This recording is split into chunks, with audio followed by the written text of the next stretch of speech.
বন্ধুরা, আজ তোমাদের শোনাবো এক দরিদ্র পরিবারের গল্প, যেখানে কেটে যায় তাদের একের পর এক দিন অভাবে।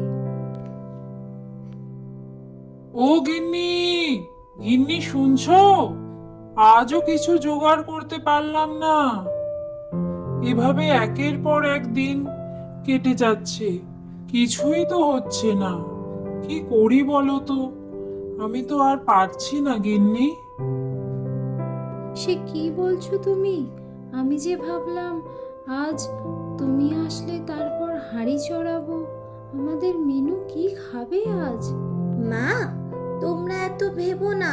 আর বাবা, তুমি এত চিন্তা করো না।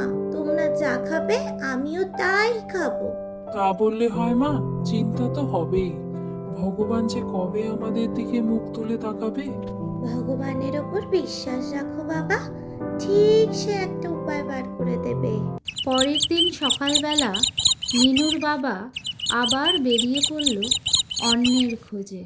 ওগো গিন্নি, চলি গো।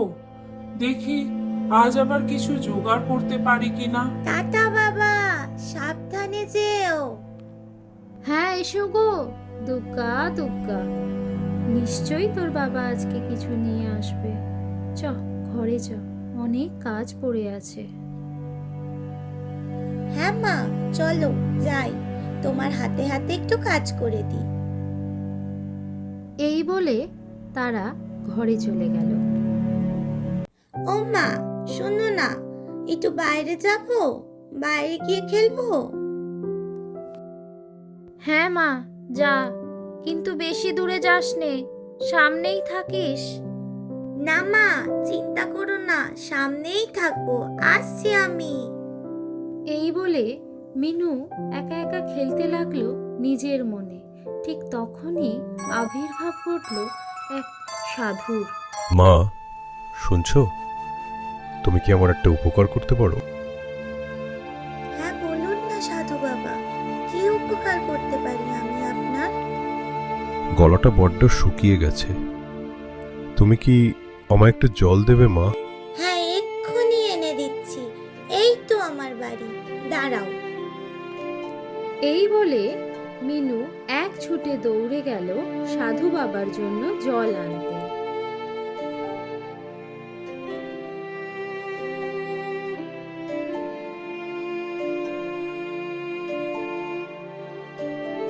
এই নাও সাধু বাবা তোমার জল, জলটা তাড়াতাড়ি খেয়ে নাও। হ্যাঁ, দাও মা।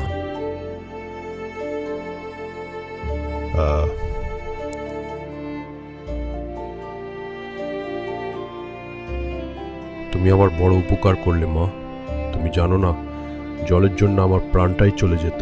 তুমি আমার প্রাণ বাঁচালে। এরপর আমি অনেকটা পথ যেতে পারবো।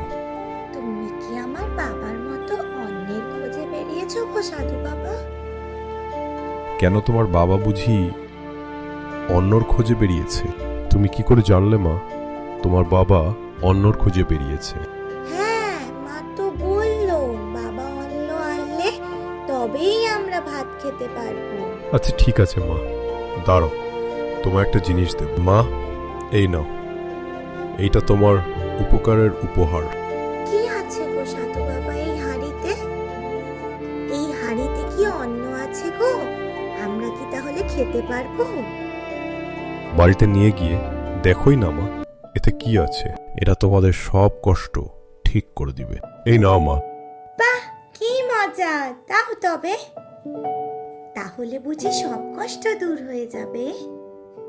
হ্যাঁ মা, আচ্ছা তাহলে আমি এবার চলি মা। ঠিক আছে সাধু বাবা, তুমি সাবধানে যেও। এই বলে সাধু বাবা চলে গেলেন নিজের গন্তব্যে। আর মিনু, সে গেল তার বাড়িতে, তার মায়ের কাছে।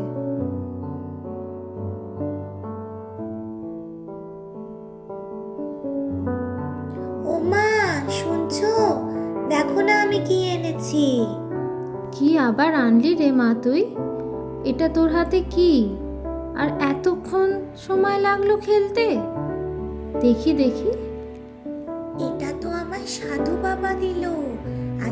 বলল এটা দিয়ে নাকি আমাদের সব কষ্ট দূর হয়ে যাবে। দূর বোকা, তা আবার হয় নাকি? কোথা থেকে পেলি সাধু বাবাকে তুই? তোকেই বা কিভাবে দিল সাধু বাবা? এই তো মা, এই এসেছিল, জল তেষ্টা পেয়েছিল, আমি জল দিলাম, তাই উপহারে আমায় এটা দিল। বাহ, তুই তো খুব ভালো কাজ করেছিস। একটা তৃষ্ণার্ত মানুষকে জল খাইয়ে তুই বড় উপকার করেছিস। এবার হাঁড়িটা রেখে আয় দেখিনি। আচ্ছা মা। এই বলে মিনু এগিয়ে চলল ঘরের এক কোণে হাঁড়িটিকে রাখতে।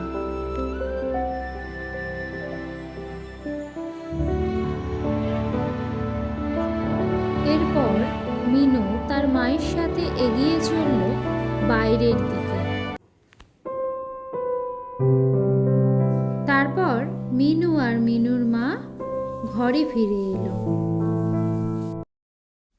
ও মা, দেখো দেখো, হাঁড়িটা ভর্তি খাবার। হ্যাঁ রে মা, তুই ঠিক বলেছিস তো। কি করে সম্ভব এটা মা? এই তো দেখে গেলাম হাঁড়িটা ফাঁকা ছিল। মিনুমা, ও মিনুমা, কোথায় গেলি রে তোরা?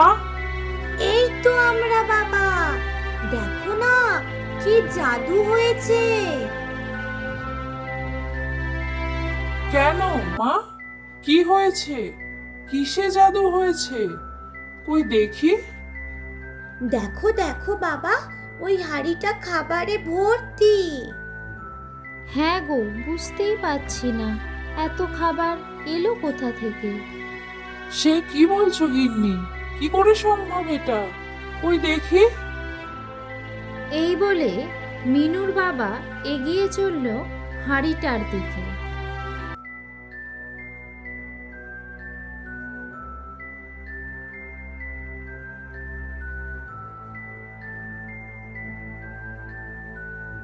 হ্যাঁ গো গিন্নি, এ তো নানান খাবার। এত খাবার আমরা তো অনেক দিন দেখিনি। কোথায় থেকে পেলে এটা? এই হাঁড়িটা তো আমাদের না। আর বলো না, সে অনেক কথা। আমাদের মেয়েকে এক সাধু বাবা উপহার দিয়েছে এই হাঁড়িটা। হ্যাঁ গো বাবা, আমাকে এক সাধু বাবা এই হাঁড়িটা উপহার দিয়েছে। তার খুব জল তেষ্টা পেয়েছিল জানো তো, আমি তাকে জল দিয়েছি, তাই সে আমাকে এটা দিয়েছে। তাহলে তিনি তো সাধু বাবা নন রে মা, তিনি স্বয়ং ঈশ্বর ছিলেন। তিনি নিজে আমাদের বিপদ থেকে রক্ষা করতে এসেছিলেন। এ তো চেষে হাঁড়ি নয়, এ তো জাদুর হাঁড়ি। এইভাবেই জাদুর হাঁড়ি ফিরিয়ে দিল মিনুদের সুখ, শান্তি আর ঐশ্বর্য। তাহলে দেখলে তো বন্ধুরা, ভগবানের প্রতি বিশ্বাস আর ভক্তি থাকলে আমাদের সব সমস্যার সমাধান হয়। ঠিক মিনু আর মিনুর পরিবারের প্রত্যেকে ভগবানের প্রতি বিশ্বাস রেখে তারা কিভাবে তাদের সমস্যার সমাধান করলো। তাই তো বন্ধুরা, আমরা যে কোনো পরিস্থিতিতে ভগবানের প্রতি বিশ্বাস আর ভক্তি কোনোদিন হারাবো না। আর তোমরা যদি আরও এইরকম ছোট ছোট গল্প শুনতে চাও তাহলে কমেন্টে জানিও আর চ্যানেলটিকে সাবস্ক্রাইব করে দিও। আজ তবে এইটুকু থাক বন্ধুরা, টাটা।